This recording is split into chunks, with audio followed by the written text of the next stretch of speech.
السلام عليكم ورحمة الله وبركاته. الحمد لله الحمد لله والصلاة والسلام على أشرف المرسلين وعلى آله وصحبه أجمعين أما بعد. എനിക്ക് ഏറ്റവും ബഹുമാനപ്പെട്ട ഉസ്താദുമാരെ, എന്റെ മുമ്പിൽ ഇരിക്കുന്ന നല്ലവരായ സുഹൃത്തുക്കളെ, നാം എല്ലാവരും ഒരുമിച്ച് കൂടിയിരിക്കുന്നത് വേദിയാണ്. അല്ലാഹു സുബ്ഹാനഹു വ തആല ഇതൊരു സോലിഹായ സൽക്കർമ്മമായി സ്വീകരിക്കുമാറാവട്ടെ. ഈ പ്രൗഢഗംഭീരമായ ഈ വേദിയിൽ ഞാൻ പറയാൻ പോകുന്ന വിഷയം എന്നത് പ്രാർത്ഥനയുടെ മഹത്വത്തെ കുറിച്ചാണ്. അതിനെനിക്ക് തൗഫീഖ് നൽകിയ ലോക പരിപാലകനും ലോകരക്ഷിതാവുമായ അല്ലാഹുവിനെ ഞാൻ ആദ്യമായി സ്തുതിക്കുന്നു. അൽഹംദുലില്ലാഹ് അൽഹംദുലില്ലാഹ് അലാ കുല്ലി അൽഫമറ. എന്താണ് പ്രാർത്ഥന എന്നത്?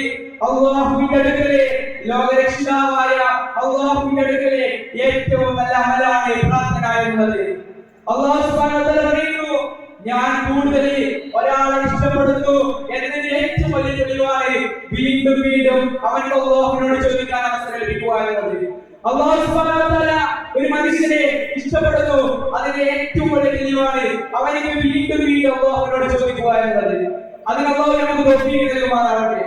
ലോകത്തിന്റെ പ്രവാചകനായ ഹബീബ് മുസ്തഫ സല്ലല്ലാഹു അലൈഹി വസല്ലം തങ്ങളെ അവിടുന്ന് പറയുന്നു, നിങ്ങൾ അല്ലാഹുവിനോട് ചോദിക്കുക, നിങ്ങൾ ലോകരക്ഷിതാവായ അല്ലാഹുവിനോട് ചോദിക്കുക, എന്നിരുന്നാലും ഏതിരുന്നാലും അല്ലാഹു സുബ്ഹാനഹു വ തആല അതിന് നിങ്ങൾക്ക് മറുപടി തരുന്നതാണ്, അത് അല്ലാഹു സ്വീകരിക്കുന്നതാണ്.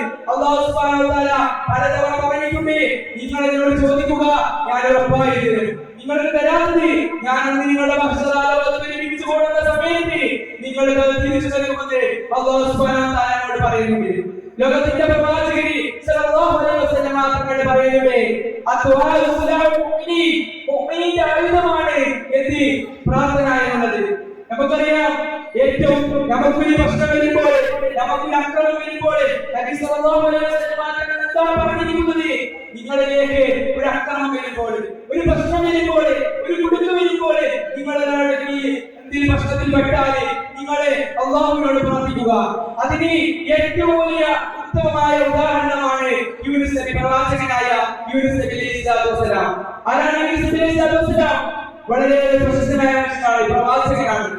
അങ്ങനെ യൂനുസ് നബി അലൈഹിസ്സലാത്തു വസ്സലാം അല്ലാഹുവിനെ ശിക്ഷിക്കുകയുണ്ടായി. എങ്ങനെയാണ്? അദ്ദേഹം കപ്പൽ സഞ്ചരിക്കുന്ന സമയത്ത് വളരെയേറെ കാറ്റും മഴയുമിടിയായി നിറഞ്ഞിരിക്കുന്നു. കപ്പലിലെ സാധനങ്ങളെല്ലാം നിലത്തേക്ക് ഇട്ടു, പക്ഷേ വെള്ളത്തിലേക്ക് ഇട്ടു, പക്ഷെ അതുകൊണ്ട് ഉപകാരം ഉണ്ടായില്ല. അവിടുന്ന് കപ്പിത്താന്മാരുടെ സ്ഥിരമായിട്ടുള്ള ഒരു പാരമ്പര്യമാണ് നറുക്കെടുപ്പിലൂടെ ആളെ തിരിച്ചെടുക്കുക എന്നത്. ആ നറുക്കെടുപ്പിലൂടെ ആരെയാണ് ലഭിക്കുന്നത്? അയാളെ വെള്ളത്തിലേക്ക് ഇടുക എന്നത്. അങ്ങനെ ഒരു തവണ യൂനുസ് നബിയെ ലഭിക്കുകയും അങ്ങനെ അവിടുത്തെ ഒരാൾ പറഞ്ഞു, അദ്ദേഹം ഒരു മഹത്താകപ്പെട്ട ആളാണ്. അങ്ങനെ രണ്ടാമതും യൂനുസ് നബി ലഭിച്ചു. അവിടുന്ന് വീണ്ടും പറഞ്ഞു, അദ്ദേഹം ഒരു മഹത്താകപ്പെട്ട ആളാണ്. അങ്ങനെ മൂന്നാമത്തെ തവണ ലഭിച്ചപ്പോൾ അവിടുന്ന് നിവർത്തികൾ കൊണ്ട് യൂനുസ് നബി അലൈഹിസ്സലാത്തു വസ്സലാമിനെ വെള്ളത്തിലേക്ക് ഇടുകയുണ്ടായി. അങ്ങനെ യൂനുസ് നബി അലൈഹിസ്സലാത്തു വസ്സലാമിന് അറിയാമായിരുന്നു ഇതെല്ലാം അല്ലാഹുവിന്റെ ശിക്ഷയാണ്. അങ്ങനെ അല്ലാഹുവിന്റെ നിർദ്ദേശപ്രകാരം നീതി തുടിച്ചു വരുന്ന വൻമത്സ്യം അദ്ദേഹത്തെ വീഴുകയുണ്ടായി. അങ്ങനെ അദ്ദേഹത്തെ വീങ്ങി. അങ്ങനെ 40 ദിവസം ആ വൻമത്സ്യത്തിൽ ഈ കലത്തിലുള്ള ആസിഡുകളെല്ലാം കുടിച്ചുവടിച്ച് അദ്ദേഹം 40 ദിവസത്തിനുള്ളിൽ ഉണ്ടായി. ഞാൻ മരണപ്പെട്ടുപോയോ? പക്ഷേ എനിക്ക് ചലിക്കാൻ സാധിക്കുന്നുണ്ട്. അങ്ങനെ തെറ്റുകളെല്ലാം മനസ്സിലാക്കിക്കൊണ്ട് രണ്ട് കരങ്ങളും ഉയർത്തിക്കൊണ്ട് അവർ ദുആ ചെയ്യുകയുണ്ടായി. അങ്ങനെ അദ്ദേഹത്തെ മത്സ്യം പുറത്തള്ളപ്പെടുകയുണ്ടായി. മുഅ്മിനെ, ഞാൻ ചിന്തിക്കേണ്ടത് എന്താണെന്നറിയാം? ഒരു പ്രശ്നം വരുമ്പോൾ ഇവിടെ നമ്മുടെ കൂടെ എന്ത് പറയാനുണ്ടാവും, കൂടെ നിൽക്കാൻ ആളുണ്ടാവും. പക്ഷേ നാളെ അസ്റായീൽ അലൈഹിസ്സലാത്തു വസ്സലാം ഒരു മനുഷ്യന്റെ റൂഹെടുത്തു പോകുന്ന സമയത്ത് കൂടെ ഉണ്ടാകാൻ ആരും ഉണ്ടാവുകയില്ല. അന്ന് ഞാനും ഞങ്ങളുടെ ഖബറും അല്ലാഹു മാത്രമേ ഉണ്ടാവുകയുള്ളൂ.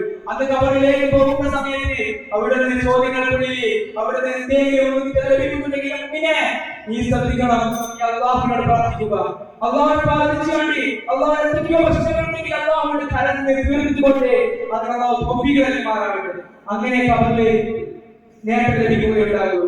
ഇന്നല്ലെങ്കിൽ നാളെ അല്ലാഹുവിന്റെ മത്സരം മുറിച്ചുകൊള്ളുന്ന സമയത്ത് നമുക്കായി കഥയുണ്ടാവുകയുള്ളൂ. അല്ലാഹു സുബ്ഹാനഹു വ തആല നമുക്ക് നല്ല രീതിയിൽ അല്ലാഹുവിന്റെ ത്വാഅത്തായി ജീവിക്കാൻ അല്ലാഹു തൗഫീഖ് നൽകുമാറാകട്ടെ. അധികമായി എന്റെ വാക്കുകൾ ഞാൻ നീട്ടിക്കൊണ്ടു പോകുന്നില്ല. എന്റെ പ്രസംഗത്തിലൂടെ ഉപസംഹരിക്കുകയാണ്. അസ്സലാമു അലൈക്കും വറഹ്മത്തുള്ളാഹി വബറകാതുഹു.